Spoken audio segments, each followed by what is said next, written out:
Bubble burst in Wichita, Kansas? Find out what we have to say on today's episode.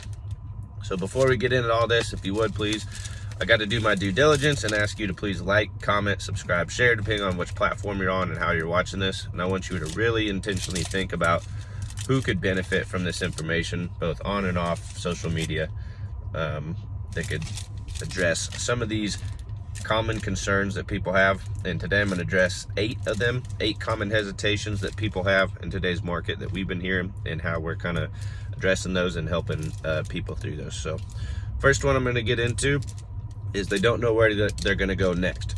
So that kind of makes sense because there's a perceived shortage of inventory. Houses sell really fast. There's nothing on the market I want to see. So how I'm going to sell and then buy the next one and go from there. And that makes that a really big concern. And people think that's not possible right now in this market.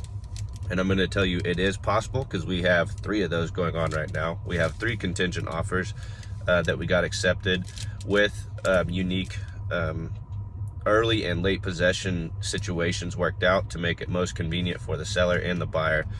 So even though it is a hot market, contingent offers are still being accepted when you have a quality agent that knows how to really navigate that situation.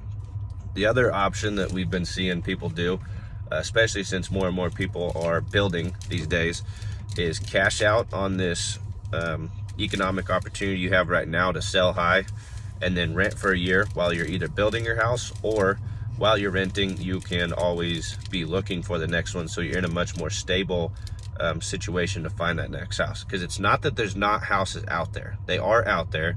They just are harder to get, and it takes longer to get to the next one. And so you'll need a flexible situation like renting in order to buy a house without a contingent offer, or have the cash from your home sale in order to put down for a strong conventional or all cash offer or an appraisal gap waiver in order to be competitive to get a house out there. So it is possible right now. It's just more difficult, and agents are having to actually earn that 3% and 6% that they charge instead of just easily getting it like people think that we do. So I personally like, because I'm a hard worker and I'm creative and I'm strategic, and there's a lot of realtors who aren't necessarily that creative or forward thinking, or knowing how to win in this market. Number 2 is kind of addresses what we just talked about, is that people think contingent offers won't get accepted. That's a pretty common theme I'm hearing from people, is that they don't think their contingent offer will get accepted. I just had 3 examples that we're currently under right now. They do still get accepted. You have to have an agent who's willing to go to work for you, willing to bat for you, and really knows how to work a deal and put a deal together, not just email an offer over and be like, oh, well, hope we get it. Like, talk to the agent, you can't talk to the seller, but talk to the seller through the agent to figure out what's unique to them, what's important to them, what can we do to structure a deal that works for both parties, even though I know you're competing with other situations and other offers that maybe aren't contingent. So it does work in this market. You just got to be a little bit more patient. And a key thing to this is having your home ready to sell as soon as we get your contingent offer accepted. And so with that, it's more important for us to come out, get the home sale ready, be prepared for me to be like, all right, Monday, the media team's coming over, and Wednesday, we're putting this thing on the market, and we're going to have it sold by the following Monday. So you have to have your home sale ready if this is something you're really contemplating doing and considering doing. Number 3, the other common hesitation we have is that, a lot of people are getting discouraged because they can't beat cash, how much cash people have. There's a lot of cash being poured into real estate right now because it's a conservative investment. It's one of the safest investments in the world, and in the times of turmoil and trouble and change, people go to the safe bet, and real estate is a safe bet more than anything else. So you're seeing people buying houses entirely in cash, or they're bringing cash as an appraisal gap waiver to make sure that they get the house for the price that the seller and buyer have agreed to pay for it. So and part of that is kind of what we were saying before, that if, let's say, you sell and then you cash out on 50 to 100 grand of equity in your house, you have 50 to 100 grand liquid cash sitting in your bank that if you go to put an offer down on a house conventional, you can afford to put in a $10,000 or $20,000 appraisal gap waiver to make sure that that appraisal or that price gets met, even if the appraisal comes in low. And that's why you're seeing higher prices. That's how appreciation works. That's how you're seeing higher values go on. And contrary to popular thought, we are not hyper appreciating or hyper inflating. Kansas as a whole, as a state, is appreciating at about 12%. Normally it's 6 to 8%. Yes, it's higher than normal, but it's not like we're in a red alert, drastic state of, oh shit, the sky's falling. Number 4, another common hesitation that we're hearing from a lot of people is, oh, I'll just wait for this market to cool down. I think that the market's going to crash, or I think that, this is going to level out. And there's some truth to that second one. I don't think it's going to crash. I don't think really much people think it's going to crash now, unless you're just a paranoid, anxious type. But I do think it's going to take about 2 to 3 years for this thing to level out. And a lot of that has to do with builders building more, and the older generations making the life transition to either an assisted living facility, downsizing to a house, and just making that next step. We've also been seeing multi-generational houses or housing go on where, like you have an older mother or father or family member and selling 2 houses and combining households and moving into one. So that's a common theme we've been seeing too, of selling 2 houses, moving into one. But until a lot of those things go on, which is going to take 2 to 3 years for that to happen, I don't see this market cooling off anytime soon. Number 5 hesitation that people have is they don't want to overpay on everything, because it used to be like, oh well, they'll list the house and then we'll offer them 10 or 15,000 below. Now it's more like whatever they're asking, we need to go 10 to 15,000 above that in order to get the house. And that's kind of the new normal. I kind of don't think that real estate will change, because strategically we as realtors price the houses appropriately for that to go on. And we think of our asking price as more of like an auction reserve price. So if you're not familiar with an auction reserve price, it's where you say like, I'm going to auction this house, but it has to sell for at least $50,000 or else I'm not selling the house. And so that's kind of how we're setting the prices for homes when we go put an asking price out there. We're not saying the home is worth like $215,000, for example.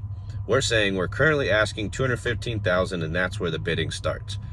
Just like an auction, bidding starts at $215,000. We're asking $215,000 for this house. If you're willing to pay $215,000, maybe we'll do a deal. But if someone else is willing to do $220,000, we're obviously going to take that higher offer, given the terms and everything else is a quality situation. Where realtors, unless they're foolish, don't overprice properties. Like, we understand how the appraisal system works. We understand how a lot of these things work. We're not going to be foolish and shoot for the moon and come down later, because what ends up happening is you don't get exposure, you don't get attention, you don't get offers. Then you have to start lowering, and now you're chasing the market, and people will start thinking like, how low will they go? What's wrong with it? Why isn't it selling right away? Instead of listing your house at like an auction reserve price. So even though you may pay more than what they first initially ask, you're not overpaying for the house. And your realtor can help you look at this from a price per square foot perspective. Because let's say they have it listed at $94 a square foot, but you're looking at the neighborhood and houses are going for anywhere from $90 to $100 a square foot, to where even though it seems like a lot to go above asking price 10 or 15,000, if that only bumps you up from $94 a square foot to $98 a square foot, you're still within the market. You're still within reason of what's reasonable for that market. You're not overpaying for the house. Even though you're having to go above asking price to get the house, you're not overpaying. And a lot of that has to do with because people take their previous psychology and previous experiences from other buying and shopping purchase experiences, and they bring it to real estate, when real estate is unlike anything else you've ever purchased or bought. It's an asset that appreciates in value. Historically over time, basically every other commodity you buy depreciates over time, and there's more of them that can be made. So the thought process is the behavior that comes into real estate is not like anything else you purchased. So you just kind of shape your thinking there. So that was number 5. Number 6 is people want to sell high, they want to cash out, but then they don't want to buy high, is the piece of that. And a lot of these words like high is relative, based on whatever your personal experience is. And at the end of the day, I wouldn't let price and cost get in the way of profit, because profit is what you're really after, is why you'd really do this, and not to mention the lifestyle that you're really after. Because a lot of times we talk about money when it comes to real estate, but the truth is people buy and sell real estate for personal life reasons. Yes, money's a factor. Yes, we talk about finances and price and all that, but more importantly, there's an underlying life reason why you're buying a house, why you're selling a house, what's going on in your life that we can help you make that transition. Obviously, yes, we want to help you manage your wealth that you've created through real estate and maximize that return. But at the end of the day, it's more about you and your personal situation and what you're personally going through in your life. And the house is a consideration that goes with that big transition you have going on in your life. But as far as selling high and buying high, I think the bigger thing you need to look at is profit. Because let's say you bought a house at $150,000, that was a starter home, that is now worth $205,000, and you have about $55,000 in equity. But now you're saying, well, I don't want to have to go buy like a $225,000 house that's the same price in the same area. That doesn't seem like a smart move. I got to overpay, even though I'm going to sell my house high. I got to overpay for this next house at $205,000 to $225,000, and I'm just going to be paying more to get the next house. But the thing that most people aren't taking into account is that appreciation at $150,000 of 6% is going to be lower than if you appreciate at $225,000 at 6%. The higher you get in price point, the more your appreciation, the more your real estate goes to work for you. And as long as you're transferring the equity from that house, you're taking that $55,000, transferring it over to the next house at $225,000, you're upgrading houses to a better house, a better location, better amenities, better everything goes with it, while still keeping your monthly payment the same and still being in a smart, profitable overall financial situation. So even though, yes, you are going to sell high and you're going to get into a higher price bracket, you're going to profit more with that situation. And that's really the thing you need to look at, is don't let being cheap keep you from being profitable and making money. Cheap people don't make money. Cheap people don't get ahead, and don't just look at the price and the cost of things. Look at the value of it and the profit that goes with it. The other option with that is you could always sell your house, cash out on it, rent for a year or two, and then when the market does cool off and you're in a better position, then you can buy. Or if you are going to build, new builds appreciate and set the bar for the rest of the market. So if you are going to sell, rent, and build, like we see a lot of people do, that's actually a really smart move. Like we just had one that we're set to build it for $386 is the price, and it's already appraised at $392, and we're not even done with the house yet, and it's going to continue to go up in appraisal value. So when you go set that price of what you're building a house for, it's going to continue to rise in value. And that's just being smart with your money and your equity. And then not to mention, you get a brand new house that's much bigger, much better, in a nice area, with everything else that's going on with it. So that's number 6. Number 7, a common one we hear is it won't appraise. Sometimes that's true, sometimes it's not, but that's also why you have appraisal gap waivers that are in there. But also, like we just recently had 2 FHA offers that we got accepted, which is another thing people think can't get done in this market, is that, oh, FHA can't get done. Yes, it can. It might take a few offers or several offers to get it done, but we just had 2 FHA offers. One we offered $15,000 over, another one we offered $17,500 over. Both of them appraised for higher than what we agreed to pay for the house. One of them was $1,000 over what we agreed, when we agreed to pay $15,000 over asking price. Another one we agreed to pay $17,500 over, and it appraised for $500 over what we agreed to pay for it. So there's 2 myths that were busted. One, you can't get an FHA deal accepted in this market. 2 is that it won't appraise, even at FHA, for what we're agreeing to quote unquote overpay for the house. Again, if you back this stuff with science data, really knowing what you're doing with this, like, I want to bust these myths so that people are not necessarily thinking this is how it works. And number 8, one of the common hesitations people have, or that we're dealing with, is that it can get discouraging when you go offer on 4, 5, 6, 7 houses and you get emotionally invested, and it's a big deal, and you get all worked up and prepared to make that offer, and then you don't get the house. It can be pretty discouraging, to deal with that mentally on everything. And we've been seeing a A lot of people start to be like, screw it, I'm gonna wait, I'm gonna quit, I'm just gonna rent, whatever. I can't get a house in this market, I just need to save up more money, XYZ situations. You know, it does get a little discouraging, but I think that's important to have, you know, a realtor that's more like your life coach than just, you know, hey, I'm here to sell you a house, because it can get discouraging trying to compete in this market. I think it also just comes down to listening to your realtor right away. When we say, here's what it's going to take to win this house, and we know what's going to win this house, they're not full of BS. Like, this is really what we know can do this. And so speaking of that, also, I forgot to mention this at the beginning, but that's all right. I kind of have one insider info tip for you, is that sometimes people think this appraisal system is all jacked, it's all rigged, it's all like everybody's on the inside of this. But the truth is, like, we can talk to appraisers ahead of time proactively. We know which appraiser's going out to the property. Like, when we list a property, we can talk to them ahead of time and provide them comps, provide them reasoning, talk to them, relate to them, not just be like, oh, well, he's going out there. Like, we know which ones are going out there, and we can talk to them. We have access to them.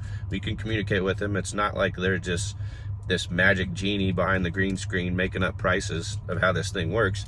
It's just, you need a realtor that has proactively taken these guys to lunch, sat down with them, understood their system, understand how they work, built relationships with them, so that when your buyer's agent is giving you advice on how this system works, or your listing agent is telling you, here's how the pricing works, and I'm going to make sure you hit that value.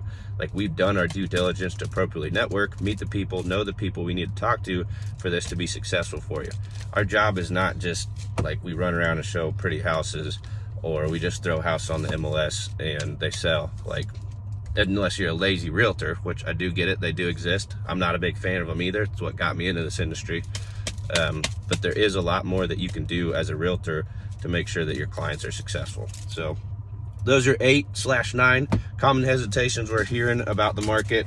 I really don't think there'll be a bubble burst. Hopefully this has helped you guys learn a little bit more how we're winning today, how real estate really works, busted a lot of those myths. Again, if you would, please like, comment, subscribe, share all this on the platform. Think about who could also benefit from this. I appreciate you guys watching as always, and I hope you have a great day. Hopefully talk to you soon. See ya.